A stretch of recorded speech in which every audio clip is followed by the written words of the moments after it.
देखो बेटा, good morning. आज हम अपना नेक्स्ट टॉपिक स्टार्ट करते हैं, स्ट्रेट लाइन। ठीक है, सीबीएसई ने जो सिलेबस दिया उसके अकॉर्डिंग हम 9 चैप्टर सीक्वेंस सीरीज को कंप्लीट कर चुके हैं।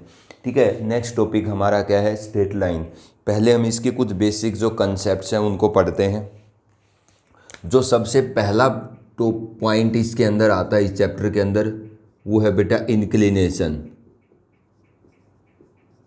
इसको समझना ज़रूरी है। ठीक है, ये क्या होता है? It is an angle, it is the angle, it is an angle made bye A line, made by A line with positive direction of x-axis in anti-clockwise sense.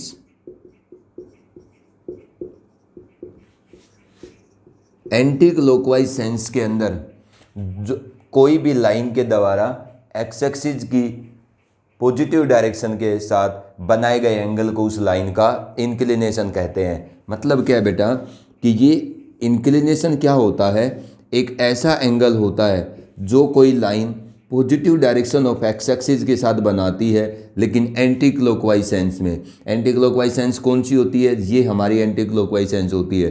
तो अगर ये लाइन एल है तो इस एल लाइन ने, ये positive direction of X axis है, ये negative direction of, this is the negative direction of X axis and this is the positive direction of X axis.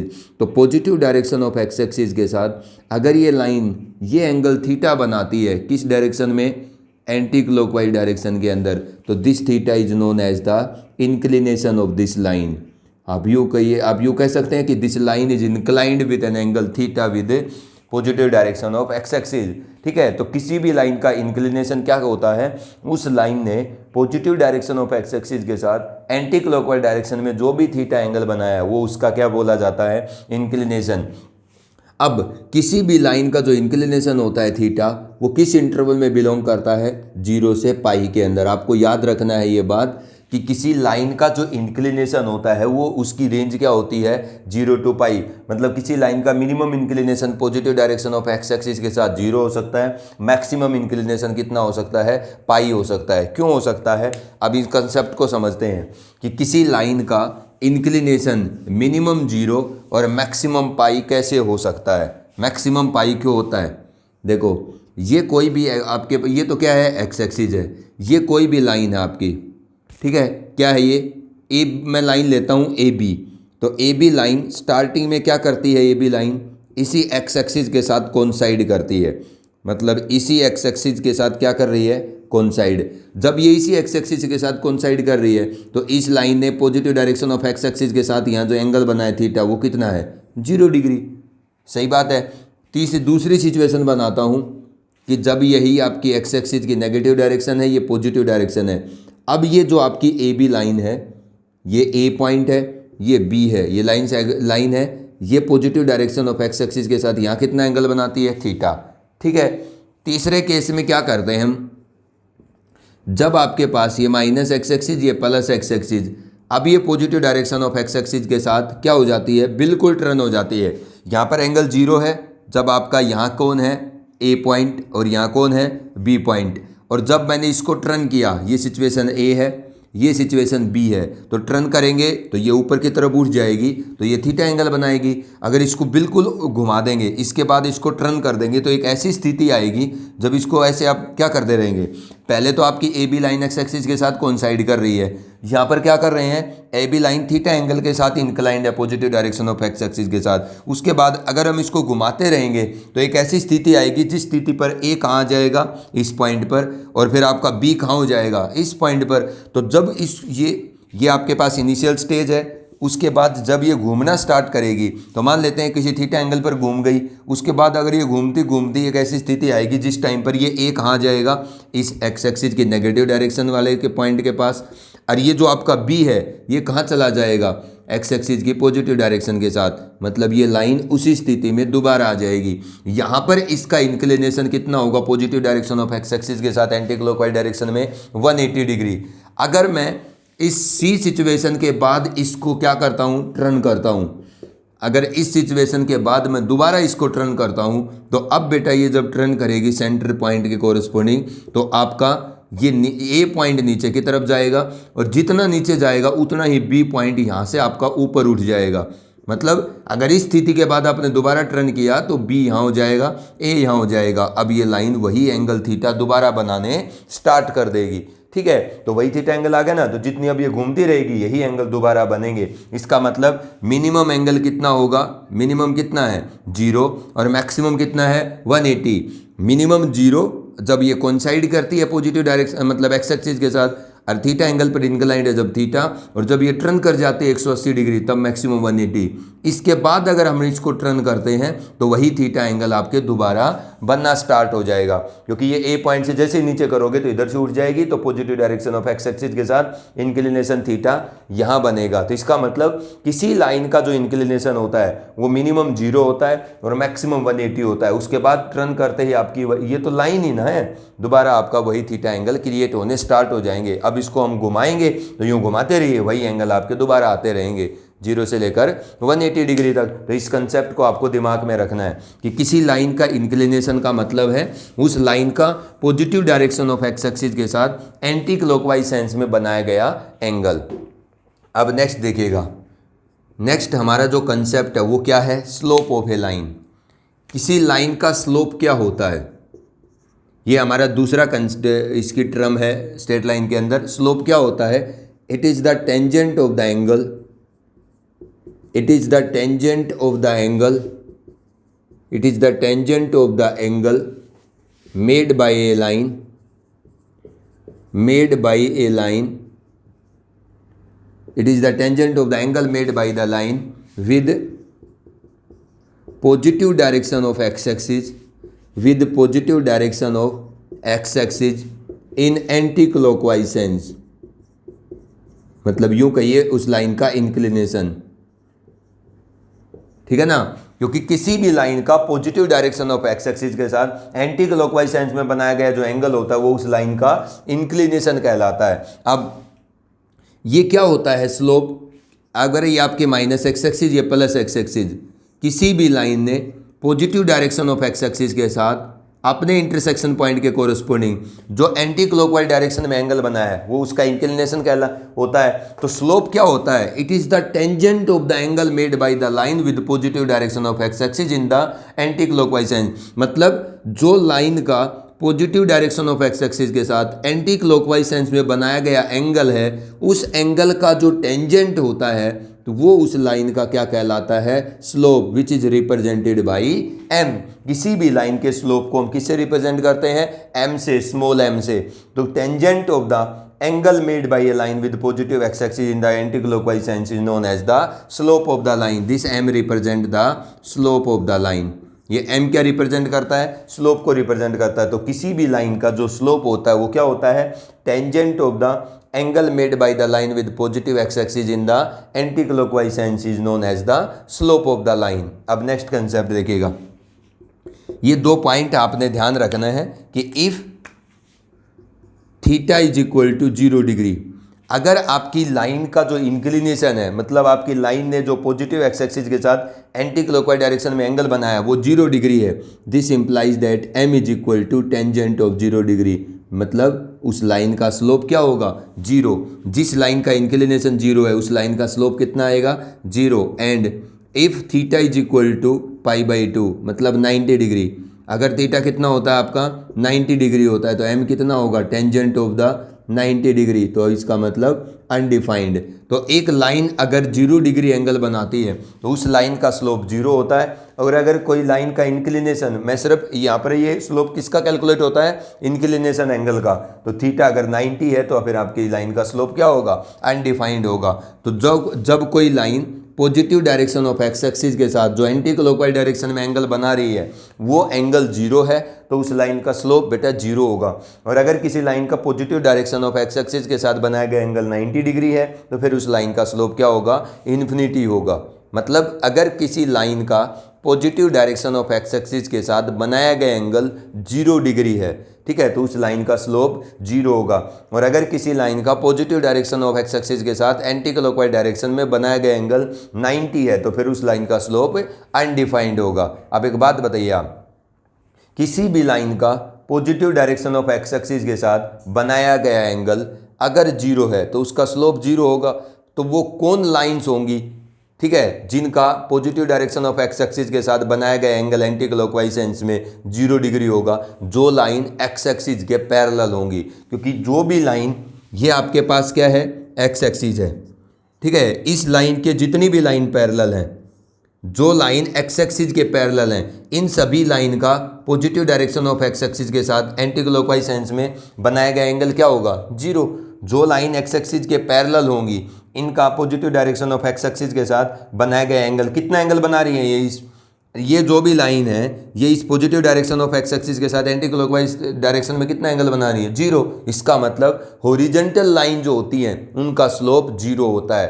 और जो line positive direction of X axis के साथ 90 degree angle बनाएंगे उनका slope क्या होता है, अनडिफाइंड होगा। वो कौन सी लाइन होंगी जो positive direction of X axis के साथ 90 डिग्री का एंगल बनाएंगी, जो लाइन वाई एक्सिस के पैरेलल होंगी। क्यों, क्योंकि वाई एक्सिस जो होती है ये line positive direction of X axis के साथ कितने डिग्री का एंगल बनाती है, 90 डिग्री का। तो ये जो आपकी वाई एक्सिस है, ये वाई एक्सिस के लिए क्या है, इंक्लिनेशन है ना, तो वाई एक्सिस का स्लोप कितना आएगा, टेंजेंट ऑफ द लाइन है।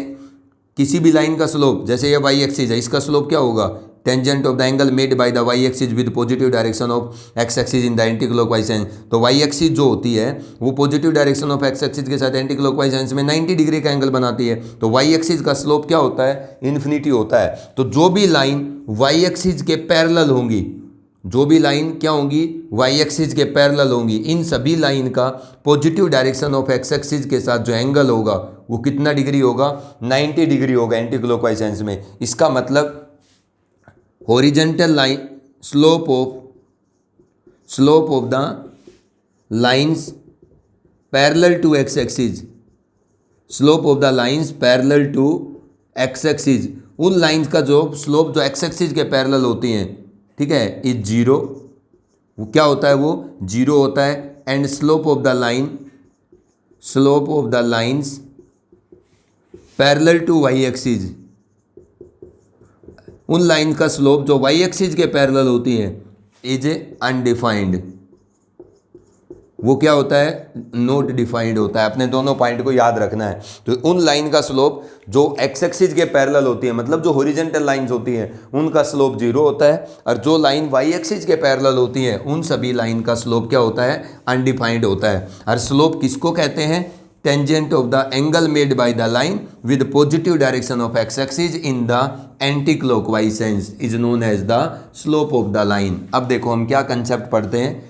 अगर आपको किसी लाइन का वो एंगल पता है जो वो line positive direction of X axis के साथ एंटी क्लॉकवाइज डायरेक्शन में बना रही है, तो उस एंगल का tan फंक्शन कैलकुलेट करो, जो आउटपुट आएगी वो उस लाइन का स्लोप आ जाएगा। ठीक है, अब हम नेक्स्ट कंसेप्ट पढ़ते हैं। स्लोप ऑफ ए लाइन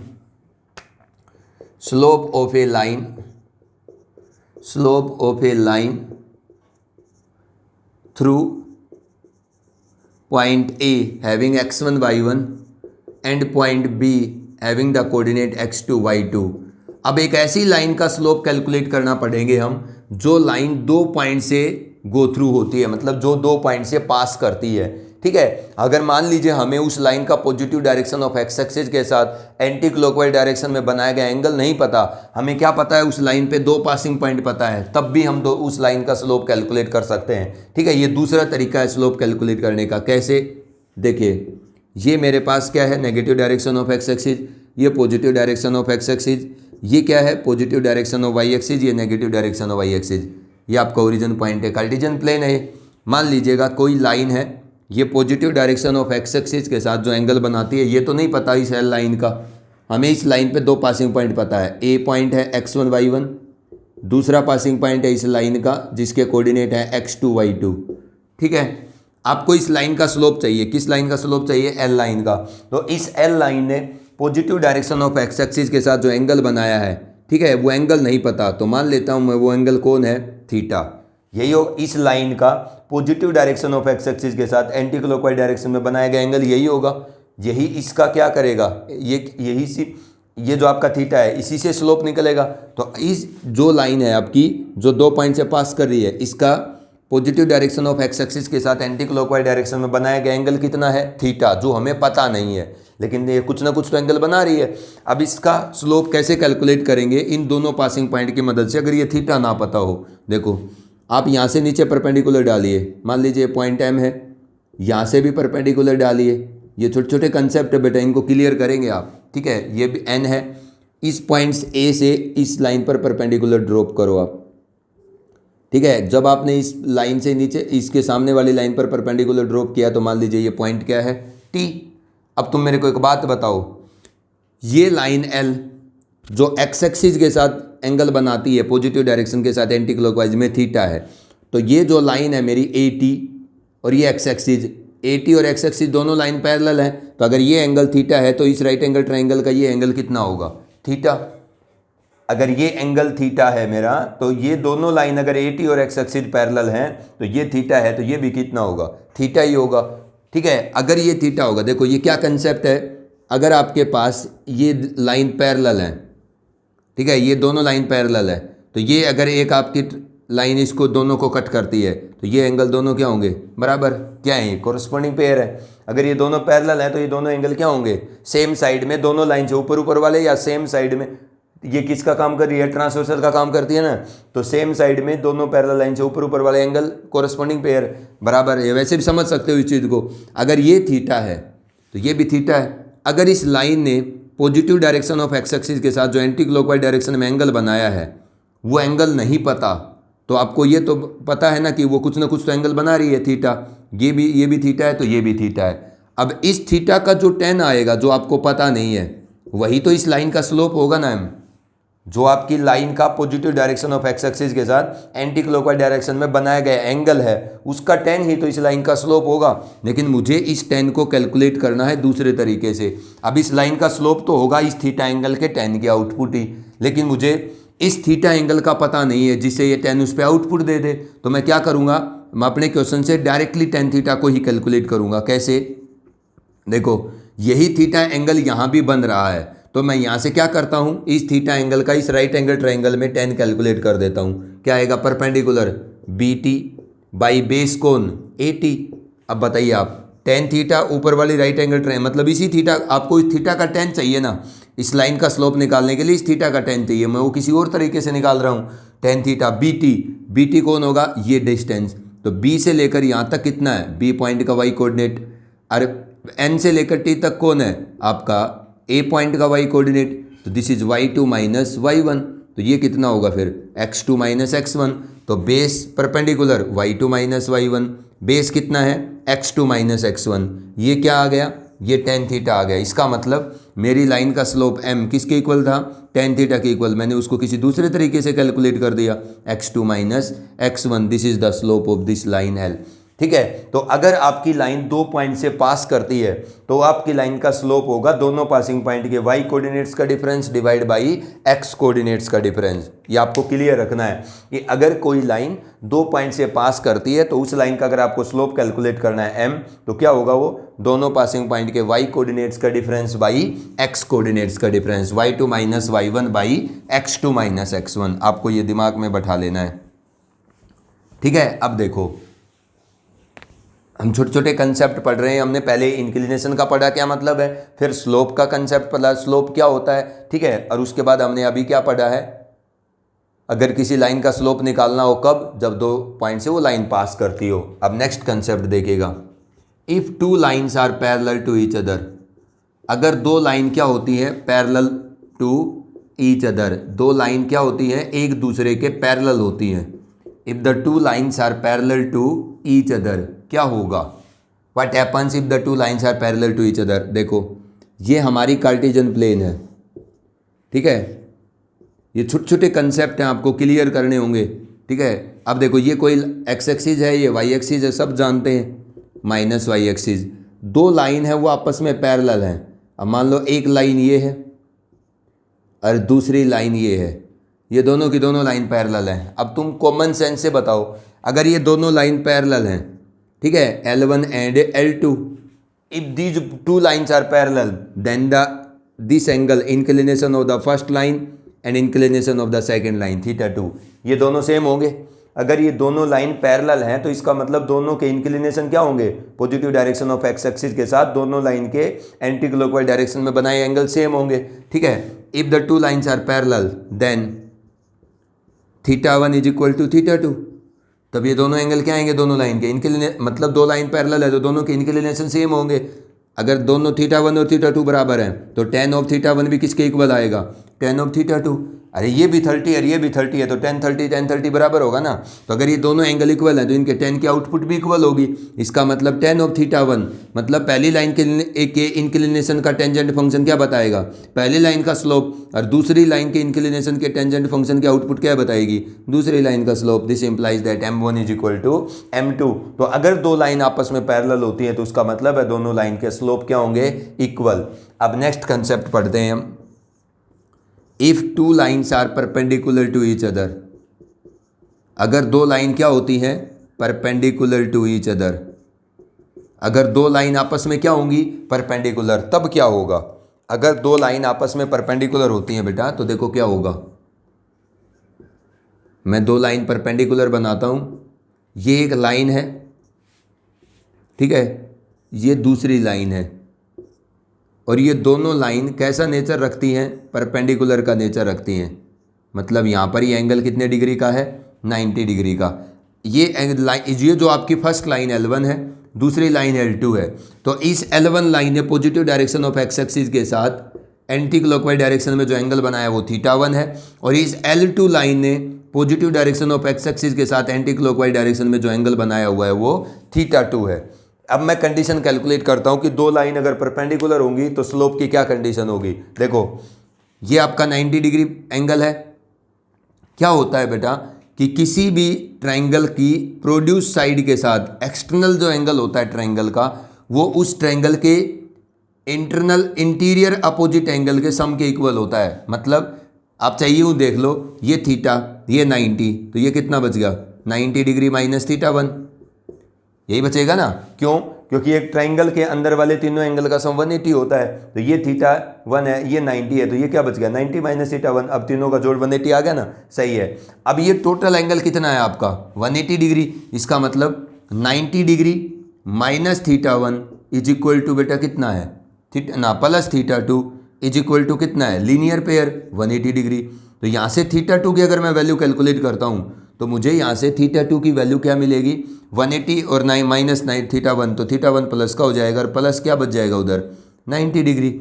इसका मतलब मेरे को θ2 कितना मिलता है, θ1 प्लस 90 डिग्री। देखो अगर मैं θ2 की वैल्यू कितनी लेकर के आया हूँ, θ1 प्लस 90 डिग्री, तो दोनों साइड अगर मैं 10 अप्लाई करता हूँ तो tan ऑफ θ2 किसके इक्वल होगा, tan ऑफ θ1 प्लस 90। अगर ये दोनों एंगल सेम है तो दोनों के tan की आउटपुट भी सेम होगी। अब बताओ tan θ2 = ये क्या है, 90 डिग्री, मतलब इसको आप ऐसा लिख दो, tan डिसाइडर एंगल प्लस θ1, तो tan θ2 = ये क्या है, ये क्या कहता है, चेंज करेगा एंगल प्लस माइनस के बाद क्या है, θ1, 90 प्लस θ, सेकंड क्वाड्रेंट, सेकंड में tan क्या होता है, नेगेटिव, तो आउटपुट के बाहर भी नेगेटिव आएगा। अब tan θ2 = माइनस कोट θ1 को क्या लिख सकता हूँ मैं, 1/tan θ1। अगर ये इधर आएगा तो मुझे क्या मिलेगा, tan θ1 into tan θ2 = -1। What is tan θ1? Slope of the first line, tangent of the θ2, slope of the second line = -1. Remember it. तो हमने दो कंडीशन पढ़ी है कि अगर दो लाइन आपस में पैरेलल होती हैं दोनों के स्लोप इक्वल होंगे, अगर दो लाइन आपस में परपेंडिकुलर होती हैं तो दोनों के स्लोप की प्रोडक्ट -1 होगी। याद रखना आपने, जब तक आप स्ट्रेट लाइन पढ़ते हैं तब तक आप ये कंडीशन याद रखेंगे कि अगर दो लाइन आपस में पैरेलल होंगी तो दोनों लाइन के स्लोप इक्वल होंगे, और अगर दो लाइन आपस में परपेंडिकुलर होंगी तो दोनों लाइन के जो स्लोप हैं वो उनकी प्रोडक्ट -1 आएगी। ठीक है, ये हमारा थर्ड कंसेप्ट था। पहले इंक्लिनेशन पढ़ा, फिर हमने स्लोप क्या होता है, उसके बाद दो लाइन की पैरेलल और परपेंडिकुलरिटी की कंडीशन क्या होती है स्लोप के रिस्पेक्ट में। अब हम पढ़ेंगे next concept, collinearity of the 3 points. Collinearity of 3 points, 3 points की कोलिनियरिटी का क्या कंसेप्ट है। आप कब बोलेंगे 3 पॉइंट्स को कोलिनियर? देखो, ये मेरे पास कार्टेशियन प्लेन है, 3 पॉइंट्स को कोलिनियर कब कहा जाएगा?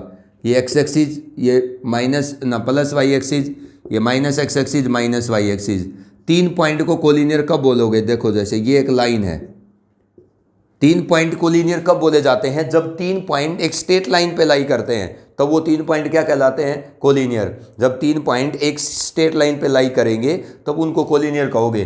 तो जैसे मान लीजिए एक पॉइंट ए है मेरा, ये पॉइंट बी है और ये पॉइंट क्या है? सी। अब ये क्या है? कोलिनियर है। अगर ये तीनों पॉइंट कोलिनियर है तो तुम एक बात बताओ, इस ए बी लाइन का इस ए बी लाइन का जो स्लोप है, देखो पैरेलल लाइन का स्लोप क्या होता है? इक्वल होता है। अभी पढ़ा है ना आपने, दो पैरेलल लाइन का स्लोप क्या होगा? इक्वल। अब ऐसी दो पैरेलल लाइन, ठीक है ना, जिनके स्लोप इक्वल होते हैं, ऐसी दो पैरेलल लाइन जिनका एक पॉइंट कोइंसाइड करता है, ठीक है ना, तो इसका मतलब वो तीनों पॉइंट से बनने वाली दोनों लाइन क्या है? कोलिनियर है ना। तीनों पॉइंट कोलिनियर है। कैसे? देखो, इस ए बी लाइन का इंक्लिनेशन ये θ1 है, इस बी सी लाइन का भी इंक्लिनेशन क्या है? θ1 ही है। क्यों? क्योंकि ये दोनों लाइन क्या है? एक्स एक्सिस के, ये भी एक्स एक्सिस, ये भी एक्स एक्सिस के पैरेलल ही है, और ये भी तो एक्स एक्सिस के पैरेलल है, ये भी एक्स एक्सिस के पैरेलल। तो A B line positive direction of X axis के साथ क्या एंगल बनाएगी? जो आपका ये जो एंगल है, ठीक है, इसका एक्स एक्सिस के साथ वो बन रहेगी θ1 है, और ये इसका क्या है? θ2। अब अगर मेरा ए बी लाइन का स्लोप किसके इक्वल आता है? बी सी के। तो दो लाइन का स्लोप इक्वल होने का मतलब दोनों लाइन क्या है? Parallel. If slope of the line A B, अगर ए बी लाइन का स्लोप किसके इक्वल आ गया? Slope of the line B C is equal to slope of B C. अगर ए बी लाइन का स्लोप बी सी, मतलब जो 3 point आपने कोलिनियर प्रूव करने हैं, ठीक है, उन तीनों पॉइंट के अंदर बनने वाली दो लाइन ए बी और बी सी, दोनों के स्लोप क्या आ जाते हैं? इक्वल। ठीक है, this implies that A B is parallel to, जो ए बी लाइन है वो क्या होगी? पैरेलल होगी किसके? बी सी के। बट बी इज कॉमन, तो बी क्या है? कॉमन पॉइंट है। B is the common point in A B and B C. अगर दोनों लाइन का स्लोप इक्वल आता है, ए बी का और बी सी का, तो फिर आपकी ए बी पैरेलल होगी बी सी के। लेकिन बी पॉइंट क्या है? कॉमन है ए बी और बी सी में। तो ऐसी दो पैरेलल लाइन जिनके अंदर एक पॉइंट कॉमन है, तो इसका मतलब वो दोनों पैरेलल लाइन या दोनों लाइन क्या करती हैं? उस कॉमन पॉइंट के साथ कनेक्ट कर जाती हैं। इसका मतलब अगर ए बी और बी सी दोनों पैरेलल हैं और दोनों में बी पॉइंट कॉमन है, तो मतलब बी पॉइंट पर ए बी और ए सी क्या, ए बी और बी सी दोनों बी पॉइंट पर क्या कर रही है? कनेक्ट कर रही हैं। तो इसका मतलब this implies that A B C are collinear.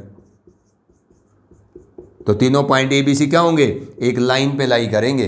तो this is the concept of the collinearity of the 3 point. 3 point को कोलिनियर प्रूव करना है, तो अगर तीनों पॉइंट से बनने वाली ए बी लाइन का स्लोप और बी सी लाइन का स्लोप इक्वल आ जाता है, इसका मतलब ए बी और बी सी दोनों पैरेलल है, और दो पैरेलल लाइन में अगर एक पॉइंट कॉमन होता है तो ठीक है, तो फिर वो तीनों पॉइंट जिनसे बनती है दोनों पैरेलल लाइन वो कोलिनियर होंगे।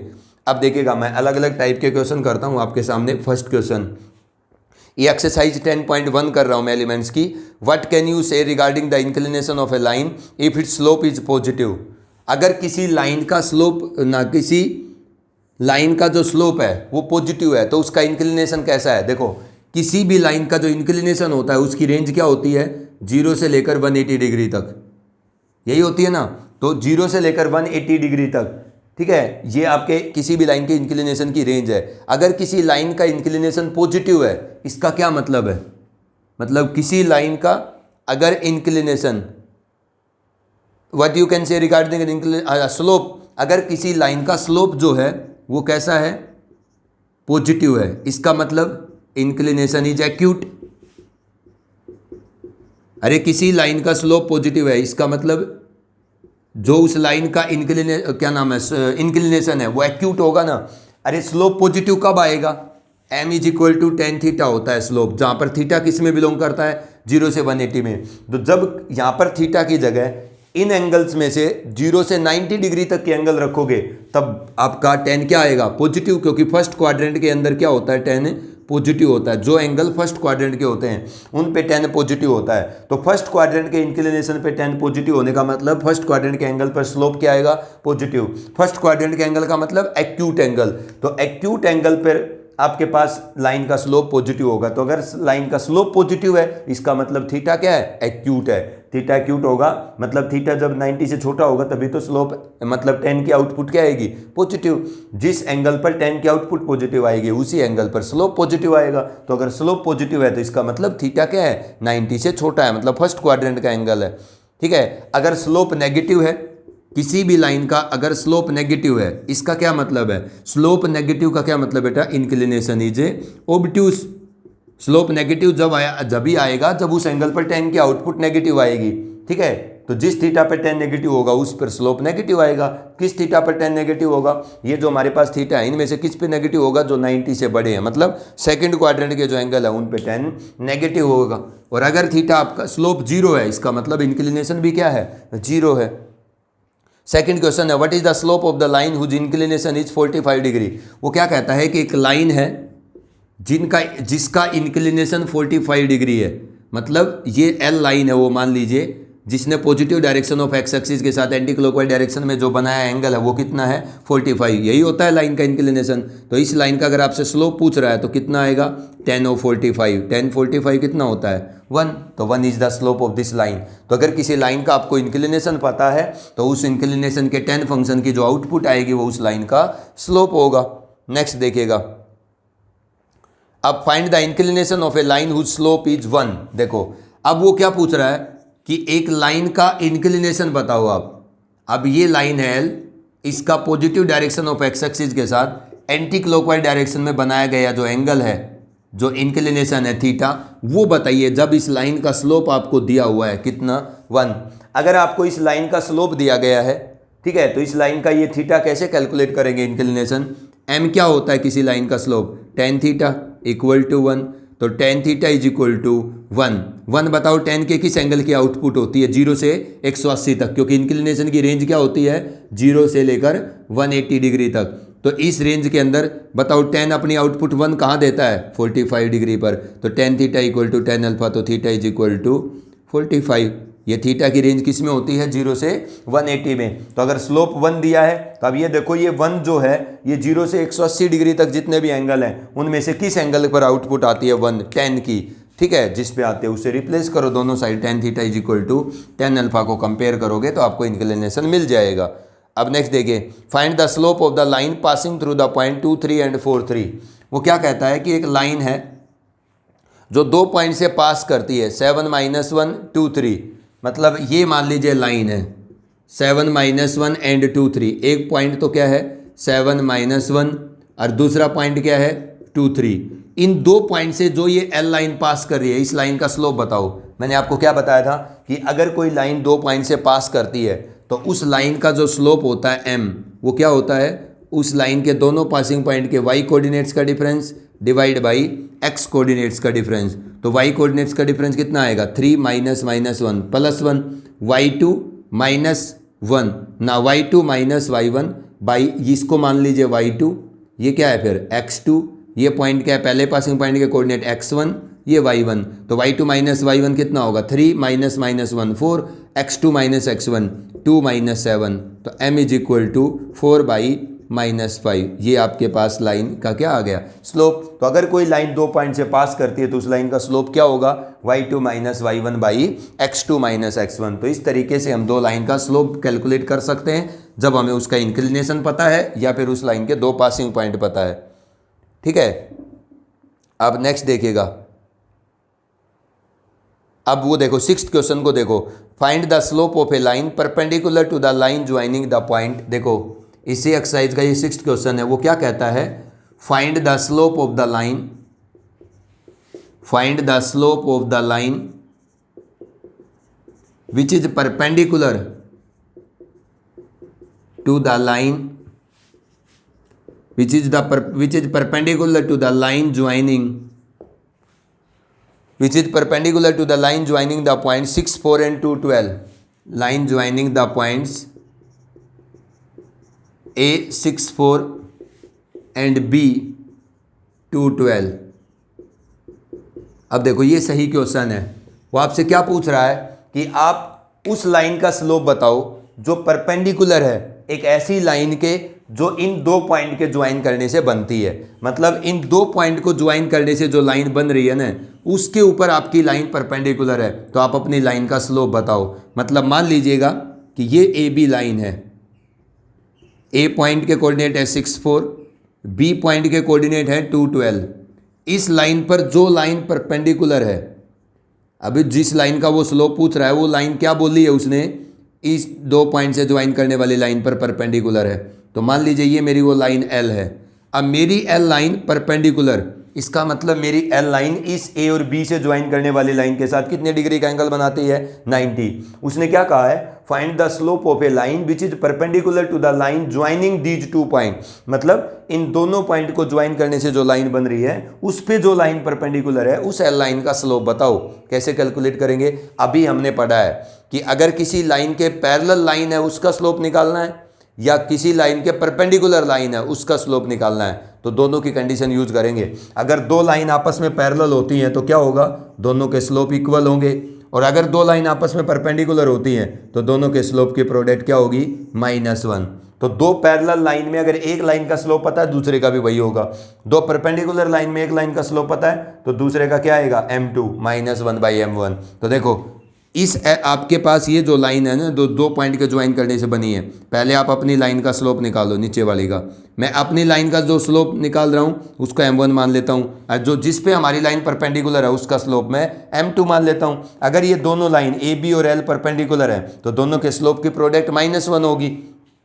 इस लाइन का स्लोप निकाल सकते हैं हम, इसका हमें कैलकुलेट करना है। इसका बताओ ए बी लाइन का slope y2 - y1 12 - 4, y2 - y1 by x2 - x1 2 - 6।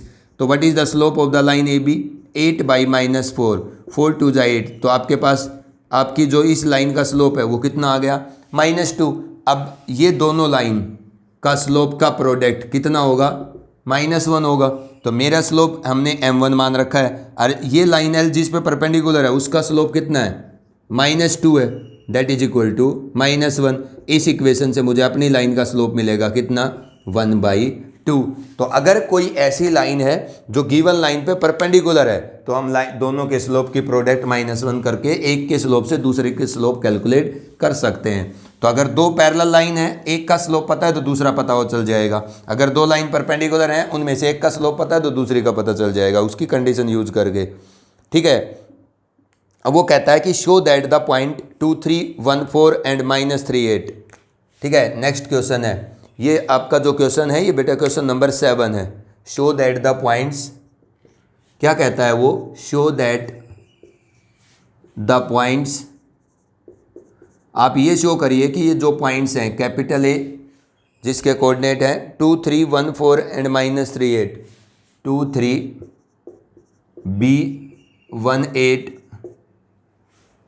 2, 3, 1, 4 and -3, 8 and C -3, 8 are collinear. क्या कहता है कि आप ये शो करके दिखाओ कि ये तीनों पॉइंट क्या होंगे, कोलिनियर होंगे। तो अभी मैंने आपको बताया कि अगर आपके पास 3 पॉइंट है वो एक लाइन पे लाई करते हैं 2, 3, बी पॉइंट के कोऑर्डिनेट हैं 1, 4, और सी पॉइंट के कोऑर्डिनेट हैं -3, 8। ये तीनों पॉइंट अगर कोलिनियर हैं तो इन तीनों पॉइंट से बनने वाली दो लाइन सेगमेंट ए बी और B C, slope of A B किसके इक्वल है? Slope of B C. अगर स्लोप ऑफ ए बी और बी सी इक्वल आते हैं तो ये तीनों पॉइंट क्या बोले जाएंगे? कोलिनियर। क्यों?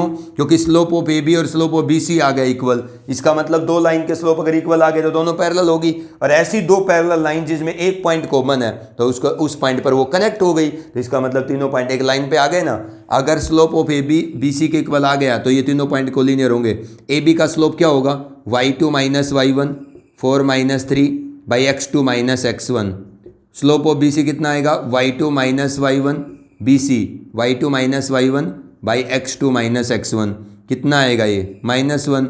ये कितना आएगा? 4 बाई -4, ये भी आपका -1 है। इसका मतलब इन तीनों पॉइंट के अंदर ए बी और बी सी दोनों का स्लोप इक्वल आ रहा है, तो ये दोनों पॉइंट क्या बोले जाएंगे? कोलिनियर। क्योंकि अगर ए बी और बी सी दोनों सेम है, दोनों का स्लोप सेम है, तो दोनों लाइन पैरेलल हैं, और ऐसी दो पैरेलल लाइन जिनमें एक पॉइंट कॉमन है तो उस पॉइंट पर कनेक्ट हो जाएंगी दो पैरेलल लाइन। इसका मतलब वो तीनों पॉइंट एक लाइन पे लाई करेंगे। ठीक है, अब आपको क्या करना है? जो ये एक्सरसाइज है 10.1, इसके 12 क्वेश्चन तक करने हैं बेटा। दो लाइन आपको पैरेलल प्रूव करनी है तो दोनों का स्लोप इक्वल दिखा दीजिए। दो लाइन आपस में परपेंडिकुलर प्रूव करनी है तो दोनों लाइन के स्लोप के प्रोडक्ट -1 दिखा दीजिए। 10.1 एक्सरसाइज के 12 क्वेश्चन तक आपका होमवर्क है बेटा। Thank you.